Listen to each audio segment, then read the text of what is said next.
నాయకుడు బాగున్నాడు. నాయకుడు సేవ రోజు రోజుకి వర్ధిల్లాలన్నా ఈ కోర్ కమిటీ ఉంటుంది చూసారు, ఈ కమిటీ మీద ఉంటుందండి మెయిన్. కమిటీ సరిగా లేదనుకోండి, నాయకుడిని అడుగుతున్నాను, 10 ఏళ్ళు సేవ చేయాల్సిన మరి చెప్తున్నాను, మీ వల్ల కేవలం మీ వల్ల 5 సంవత్సరాలు సేవ చేసి త్వరగా చచ్చిపోతాడు. కేవలం మీ వల్ల. సంఘాన్ని సత్యాన్ని గట్టి, సంఘాన్ని సత్యంతో మెలవేసి, సత్యం అంటే ఇదాన్ని జెండా ఈ సొసైటీకి చూపించాలనుకున్న ఇలాంటి కోర్ కమిటీ బలహీనలు ఉండడం వల్ల మరి చెప్తున్నాను, సత్యం ముందుకెళ్ళదు, ఆగిపోతారు, పాడు చేసేస్తారు. నాయకుడు ఒకవైపు కట్టుకుంటూ వస్తాడు, వీళ్ళు వెనకాల చెప్పండి కళ్ళబోలు మాటలు, కొరుకుపున్న మాటలు, రకరకాల మాటలు, విశ్వాసం లేని మాటలు, బలహీనమైన మాటలు, భక్తి లేని మాటలు, వేస్ట్ మాటలను మళ్ళీ ఆడుతున్నాను. ఒకరిని సంఘానికి తీసుకురావడం అంటే ఎంత కష్టమో తెలుసా? ఒకరిని నిలబట్టడం అంటే ఎంత కష్టమో తెలుసా? ఒకరిని మార్చడం అంటే ఎంత కష్టమో తెలుసా? ఐగుప్తిని వదిలి తీసుకొచ్చాన్ని కానాన్లో కూర్చోబెట్టడం అంటే ఎంత కష్టమో తెలుసా? రోదన తెలుసా? మోసే బాధ తెలుసా? అన్నీ వదులుకొని వచ్చాడు అయ్యా, అన్నీ వదులుకొని వచ్చాడు మోసే. అన్నీ వదులుకొని వచ్చిన ఇట్టే పొలాలు బట్టి 20 లక్షల మందిని మీరు డిస్టర్బ్ చేస్తున్నారంటే మీకు భారం ఉందా? ప్రధానులా, అధికారులా, ఏమనాలి వీళ్ళని చెప్పండి. వీళ్ళు వచ్చి చెప్తున్నారంటే ఏమని చెప్తున్నారు చూడండి. వీళ్ళు వచ్చి చెప్తున్నారు, ఏమని చెప్తున్నారు? ఏం చెప్పలేదండి. వాళ్ళు ఒకటి అంటున్నారు, మనం అనవసరంగా వచ్చేస్తామని. మళ్ళీ అడుగుతున్నానండి, నేనే మోసాను అనుకోండి కొంచెంసేపు, నా చుట్టూ ఉన్న ఒక టీం ఉందనుకోండి, నాకు ఏ వైరాగ్యం ఉందో వాళ్ళకి ఆ వైరాగ్యం ఉన్నప్పుడు ఈ సంఘం నిలబడుతుందండి. నా వైరాగ్యం వేరు, వాళ్ళ వైరాగ్యం లోకమైతే మళ్ళీ చెప్తున్నాను, వాళ్ళు పాడైపోవడమే కదండి, నన్ను కూడా పాడు చేసేస్తారు. నాకున్న సెగ, నాకున్న కసి నా చుట్టూ ఉన్న వాళ్ళకి లేకపోతే మళ్ళీ చెప్తున్నాను, నేను ఎంత పరిగెడదాం అనుకున్నా నన్ను ఆపేస్తారు. ఇక్కడ చూడండి, ఎవర్రా ఇలాంటి బలహీనమైన మాటలు చెప్పింది ప్రజలకంటే? ప్రధానులు. ఎవర్రా ఇలాంటి బలహీనమైన మాటలు చెప్పిందంటే సంఘాన్ని, ఇశ్రాయేలు సంఘాన్ని భుజాల మీదకి ఎత్తుకుంటానన్న వాళ్ళు. ఎవర్రా ఈ మాటలు చెప్తే సంఘం డిస్టర్బెన్స్ అవుతుందని తెలిసి కూడా చెప్తున్నవారు ముఖ్యులైన వారు. ఈరోజు ఇలాగ ఉన్నాయి మినిస్ట్రీస్ అన్నీ. తగ్గింపు కొరకు మాట్లాడుతున్న బోధకులే, తగ్గింపు కొరకు మాట్లాడుతున్న సంఘ పెద్దలే బంగారం షాపుల్లో తిరిగితే ఇంకేం చెప్పగలని చెప్పండి. ధనం కోరుకోవద్దని చెబుతూ ప్రసంగాలు చెప్పిన వాడే ధనం కోసం గడ్డి తింటే ఇంకేం చెప్పగలని చెప్పండి. లోకం ఒట్టిది, దేవుడే ముఖ్యమైన వాడని చెప్పి లోకంలో మనమే ఎగిరితే చెప్పండి, మనమేంటి ఇంకా లోకానికి చెప్పి. తగ్గింపు కొరకు మాట్లాడుతున్న వాళ్ళు గొప్ప సూట్లు తిరుగుతున్నారు. ధనం వద్దని చెప్పుకున్న వాళ్ళు ధనం కోసం గడ్డి తింటున్నారు. లోకం వద్దని చెప్తున్నవారు లోకాసుల్లోనే ఎగురుతున్నారు, రకరకాలు తిరుగుతున్నారు. నేను అడుగుతున్నాను, అన్ఫిట్, మనం అందరం అన్ఫిట్. మనం దేవుని సేవకి చెప్పండి ఫిట్ అవ్వం, పనికిరాం. దేవుని సేవకి పనికిరాం. ఇలాంటి వైరాగ్యం, ఇలాంటి ప్రధానమంత్రుల లక్షణాలు మనకుంటే వాళ్ళు అదే పాడు చేస్తారు. ఏం చేశారు? అన్నీ చూశారు కదండి, కళతో అన్నీ చూశారు కదా. ఫరో జ్యేష్ఠ కుమార్ని చంపుతున్నప్పుడు ఈ 12 మంది చూడలేదండి. ఫరో జ్యేష్ఠ కుమార్ని పెద్ద గవర్నమెంట్ ఎదిరించినప్పుడు మోసే వెనకాల మీరందరూ నిలబడ్డారుగా ఆ రోజు. ఫరో ముఖం మీద ఏలెత్తి, ఫరో నీ సంతానంలో తొలి సంతానం, నీ జంతువుల సంతానంలో తొలి సంతానం, నా దేవుడికి ఎదురు నిలబడుతున్నావు కనుక రాత్రి నీ సింహాసనం మీద ఉన్న తొలి సంతానం మొదలుకొని పశువుల తొలి సంతానం వరకు ఎగిరిపోయినప్పుడు మోసే చేసిన కార్యాలకి మీరు ఎంతగా ఎస్ మోజెస్ అన్నారుగా ఆ రోజు. జ్యేష్ఠుడు చనిపోతున్నప్పుడు మోసేకి జైగొట్టారుగా.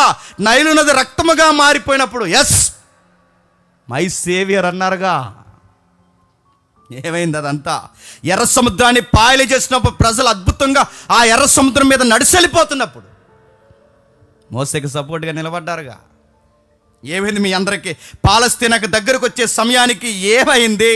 పాలస్తీనాకు దగ్గరకు వచ్చే సమయానికి మీకు దేని మీదకి మీ బుర్రలు పోయాయి? పాలస్తీనాకు దగ్గరకు వచ్చే సమయానికి ఏమైంది? ఎక్కడో ఈ 40 సంవత్సరాలు ఎక్కడో మీరు లోకంతో చెప్పండి కలిశారు. ఆ కలిసిన కలయిక భక్తి తగ్గింది. బాగా వినండి, భక్తి తగ్గింది, లోకం కలిసింది. భక్తి తగ్గి ఎప్పుడైతే లోకం కలిసిందో ఏమైందో తెలుసా? లోకం లాంటి లెక్కలు వేసుకోవడం మొదలెట్టారు. లోకస్తులు లెక్కలు ఎలా వేసుకుంటారండి? ఇక్కడ బెటరా, అక్కడ బెటరా లెక్కలు వేసుకుంటారు చూసారా? వీళ్ళు లెక్కలు వేసుకున్నారట. ఐగుప్తి బెటరా, కానాను బెటరా? కనీసం అక్కడ ఉల్లిపాయ కూర ఉండేది, 7 కూర తినడానికి మనం ఉండాలిగా, చచ్చిపోయేలా ఉన్నా అని చెప్పి లెక్కలు వేసుకుంటున్నారట. నేను అడుగుతున్నానండి, దేవుళ్ళో చచ్చిపోతే ఇంకా అంతకన్నా ఏం కావాలండి? ఎర్ర సముద్రాన్ని పాయలు చేసిన ఆ దేవుని కోసం చనిపోతే ఇంకేం కావాలండి? మన్నాను కురిపించిన ఆ దేవుని కోసం చనిపోతే ఇంకేం కావాలండి? వాళ్ళ బుర్రలకు పని చేయట్లేదు. చూడండి, లోకస్తుల వల్లే అయిపోయారు, లోకస్తుల వల్లే అయిపోయారు. 14 అధ్యాయం 5వ వచనంలో ఏం మాట్లాడుతున్నాడు చూడండి.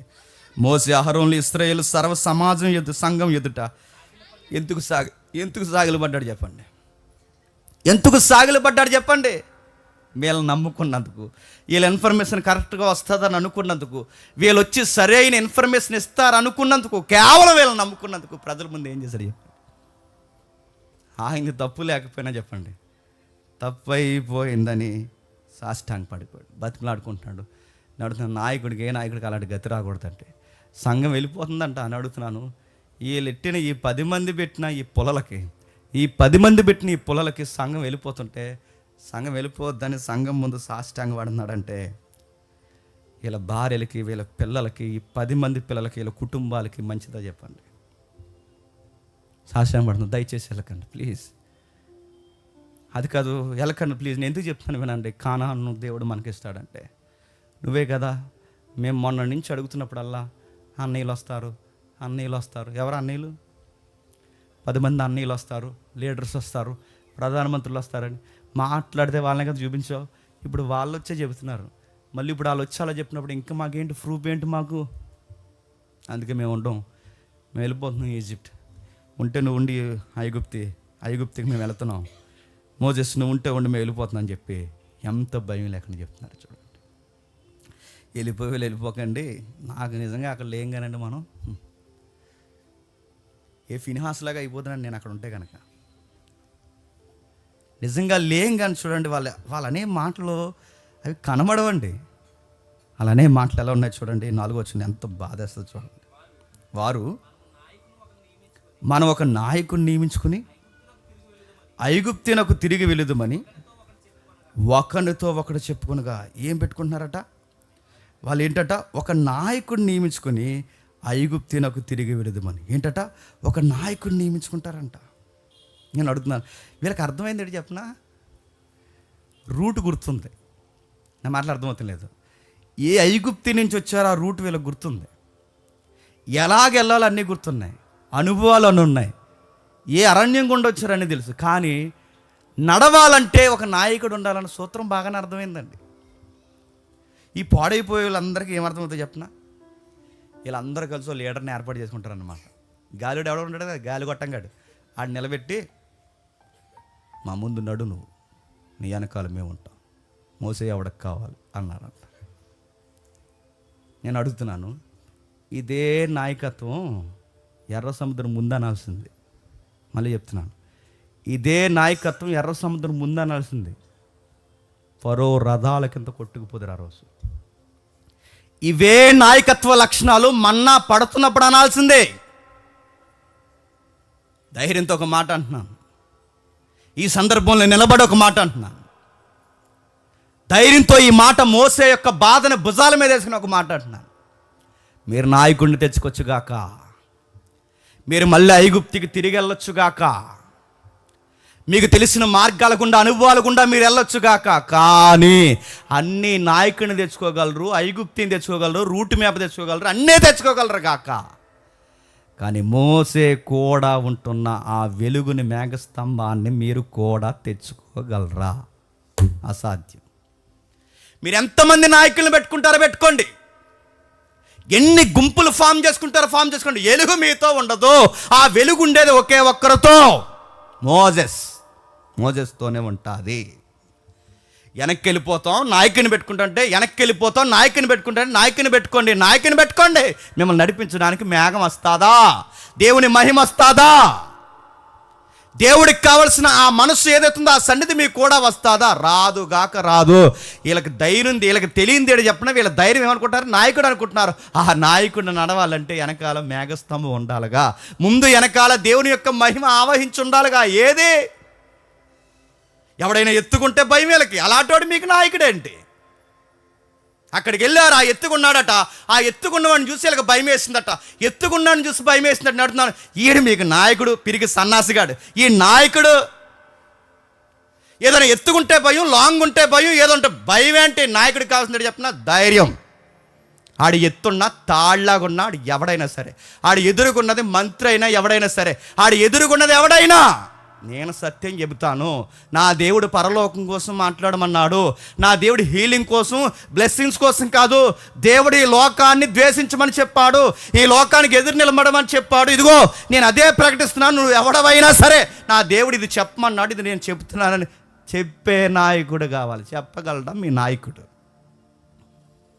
నలుగురు టీం రాత్రికి రాత్రి దిగిపోయారు అనుకుని బొట్టెట్టేసుకుంటారు మీ నాయకులు.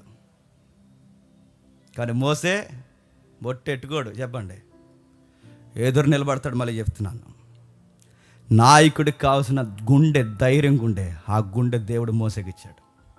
నాయకుడికి కావాల్సింది, మళ్ళీ చెప్తున్నా, నాయకుడికి కావాల్సింది వెలుగు, ఆ వెలుగు దేవుడు ఇచ్చాడు. మేఘం ఇచ్చాడు, అగ్నిస్తంభం ఇచ్చాడు, నడిపింపిచ్చాడు, ప్రత్యేకంగా పిలుచుకున్నాడు. రా, ఎవడున్నా ఎవడు లేకపోయినా నీతో నేనుంటాను మోసేస్తా. ఎదురు నిలబడు, సముద్రం బాయిలు చేస్తాను. నువ్వు నిలబడు, అక్కడి నుంచి ఒకేసారి నీకు మన్నా కురిపిస్తాను. నువ్వు నిలబడు, పూరేళ్ళు తెప్పించి నీ పాదాల ముందు పడేస్తాను. మోసే నువ్వు నిలబడు, ఆరిపోయిన బండ నుంచి నదుల్లాంటి సముద్రం అంత విస్తారమైన జలములు రప్పిస్తాను. మోజెస్, నువ్వు ఇంపార్టెంట్ నాకు, నువ్వు ఇంపార్టెంట్, ఈ టీం కాదు, నువ్వు ఇంపార్టెంట్ నాకు. నీ వైరాగ్యం తగ్గినవకు, నీ భక్తి తగ్గినవకు, నీ విశ్వాసం తగ్గినవకు. నేను ఏ విజన్తో అయితే పిలిచానో ఆ విజన్తో రెడీ అయిపో, వెళ్ళన్నాడు.